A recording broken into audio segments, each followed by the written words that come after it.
Hai teman-teman pendengar podcast Kata Revi, pernah nggak ketika kamu punya ide menulis, tapi sebenarnya ide ini munculnya bersumber dari kekecewaan atau kegagalan hingga juga trauma? Saya tetap percaya bahwa ide menulis yang kuat itu adalah ide yang muncul dari kegelisahan. Nah, kalau misalnya hal-hal yang menggelisahkanmu ini datangnya dari hal yang paling menyakitkan, bagaimana kamu membuatnya menjadi sebuah karya? Untuk episode kali ini, untuk memenuhi target 30 hari bikin podcast selama Ramadan, saya akan menceritakan juga beberapa pengalaman menulis novel yang saya ambil tidak hanya dari pengalaman saya sendiri sebenarnya, tapi juga dari cerita-cerita yang saya dapat dari sahabat dan juga saya baca serta saya dengarkan gitu ya, dan akhirnya merangsang saya untuk menuliskannya menjadi sebuah novel. Jadi kalau misalnya kamu ingin menulis novel tapi malah ada trauma yang muncul, nulisnya nggak ada selesai-selesainya, bagaimana akhirnya kamu bisa membuat karya?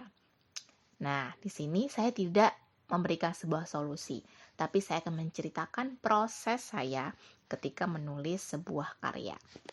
Jadi teman-teman, sebenarnya nggak ada salahnya untuk menulis karya fiksi dari pengalamanmu sendiri.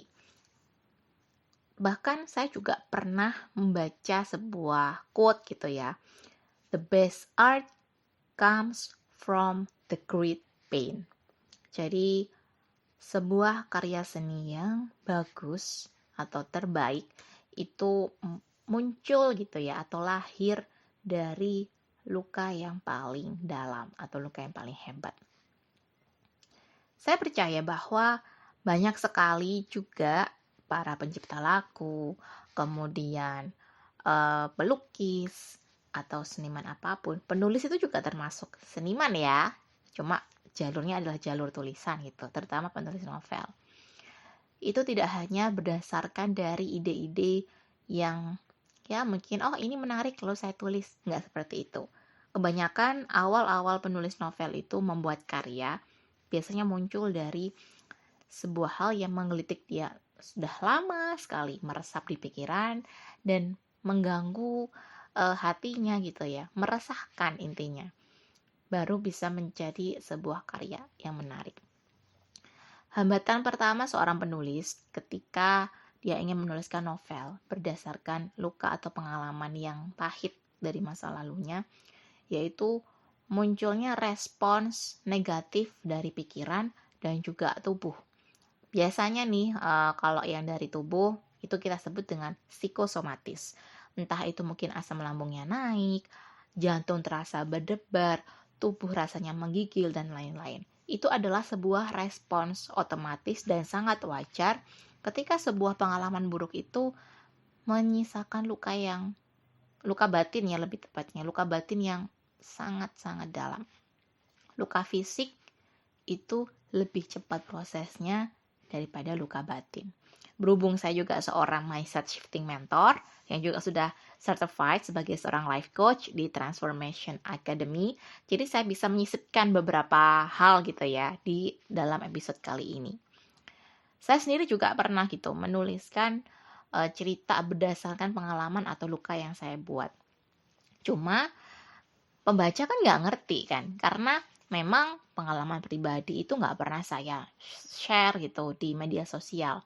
Makanya bagusnya kalau kamu emang punya luka atau punya pengalaman buruk, jangan sharing di medsos deh. Sharinglah sama orang yang bisa kamu percaya, karena share di medsos itu seperti pisau bermata dua. Ada yang support, tapi akan lebih banyak orang yang julid gitu kan, dan malah membuat energi negatifnya lebih besar karena kamu niatnya curhat nih, lalu kamu mendapatkan respons dan juga kritikan gitu. Kecuali misalnya kamu curhat di Facebook tapi kamu atur cuma bisa kamu baca sendiri, nah itu beda cerita lagi sih. Itu kan kayak kamu nulis buku harian terus kamu simpan gitu kan, nggak ada orang yang bisa baca, itu beda cerita. Tapi kalau misalnya kamu tulis dan bisa dibaca orang lain, itu akan lebih memalukan sih bagi saya. Dan efeknya juga bisa menjadi efek yang nggak bagus. Beda halnya kalau kamu jadikan novel. karena orang lain di medsos nggak tahu ceritamu. Kamu bisa mengubah lokasinya, settingnya kamu bisa ubah ke negara lain, atau kamu ubah jadi cerita fantasi. Cuma karakternya, masalah tokoh utamanya, sampai orang yang jahat sama kamu, itu semua bisa kamu jadikan fiksi. Jadi namanya kamu ubah, penampilannya kamu ubah, tinggal karakter dan jalan ceritanya yang sesuai sama hidupmu. Itulah enaknya menulis novel. Cuma secara tulisan oke lah kita bisa rombak. Gimana dengan luka batin yang muncul? Dan responsnya. Ini kan sesuatu yang tidak bisa kita hindari gitu kan, karena munculnya dari dalam. Bagi saya, ketika kita ingin melepas atau meringankan luka batin, kita harus menghadapinya. Kita tidak bisa melupakannya dan kita tidak bisa mengabaikannya. Saya ulangi lagi ya, ketika kamu ingin melepas luka batin, kamu tidak bisa lari, kamu tidak bisa kabur, kamu harus menghadapinya. Ada salah satu metode yang saya gunakan ke diri saya juga dulu, termasuk juga sekarang saya ajarkan di kelas mindset shifting. Namanya shadow meditation. Ini bisa kamu cari sih di YouTube dan lain-lain. Cuma kalau sama klien, saya kan bisa bantu untuk memberikan keterangan dan juga penjelasan dari hasil dia setiap kali shadow meditation. Shadow meditation ini adalah menghadapi bayang-bayang gelap di dalam dirimu. Jadi kamu dengarkan sebuah lagu dengan instrumen tanpa lirik yang musiknya tenang, lalu kamu meditasi, lalu kamu memejamkan mata dan bayangkan dirimu saat ini bertemu dengan dirimu di masa lalu. Dan di sana kamu ngobrol gitu ya, kamu katakan kalau saat ini kamu bisa menjadi orang yang lebih baik. Dan kamu ajak si dirimu yang masa lalu itu ke kejadian di mana trauma itu terjadi. Ya mungkin akan ada respons menangis, sedih. Kamu bisa peluk dirimu di masa lalu, ajak bicara dengan penuh kasih sayang. Seperti itu. Dilakukan hampir setiap hari, minimal 2 minggu, 3 mingguan, sampai akhirnya kamu bisa netral dan mulai bisa menghadapi masa lalumu. Nah, disinilah kamu bisa mulai proses menulis novel. Saya sendiri malah kebanyakan ya, ketika nulis novel berdasarkan rasa sakit atau pengalaman-pengalaman yang gak enak gitu kan, malah seringnya tuh bisa lolos seleksi loh, atau menjadi pemenang di kompetisi menulis novel.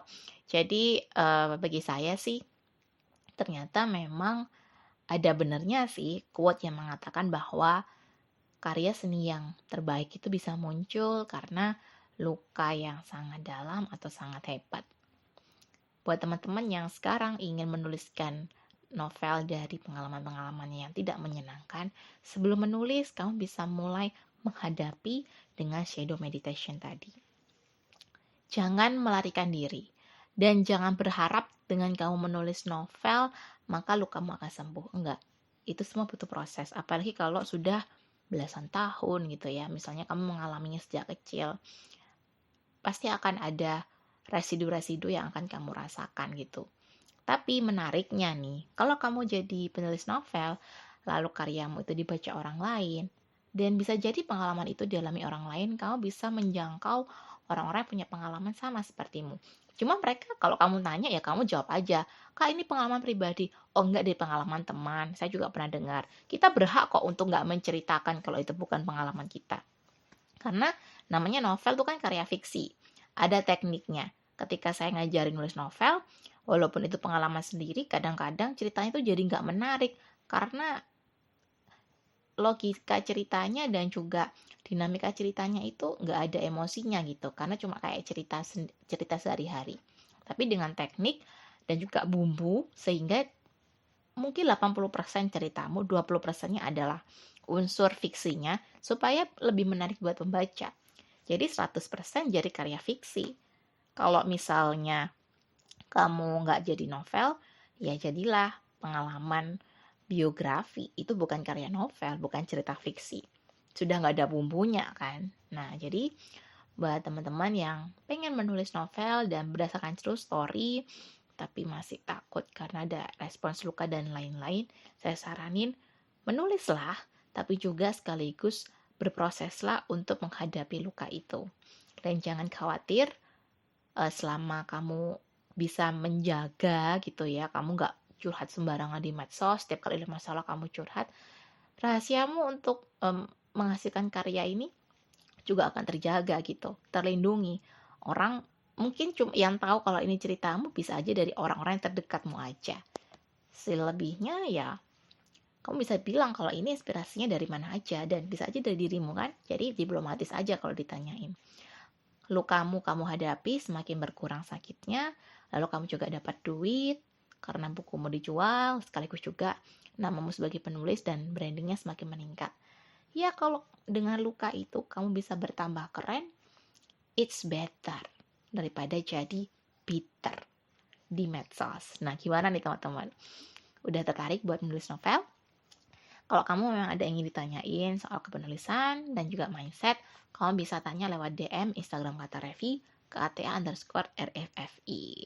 Atau bisa join di Telegram channel yang isinya juga tergabung dengan grup, sehingga kamu bisa tanya apa aja soal kepenulisan langsung dengan saya di Telegram channel tersebut. Semuanya nanti bisa kamu cek di kolom deskripsi. Terima kasih karena sudah mendengarkan dan sampai jumpa di podcast Kata Revi berikutnya.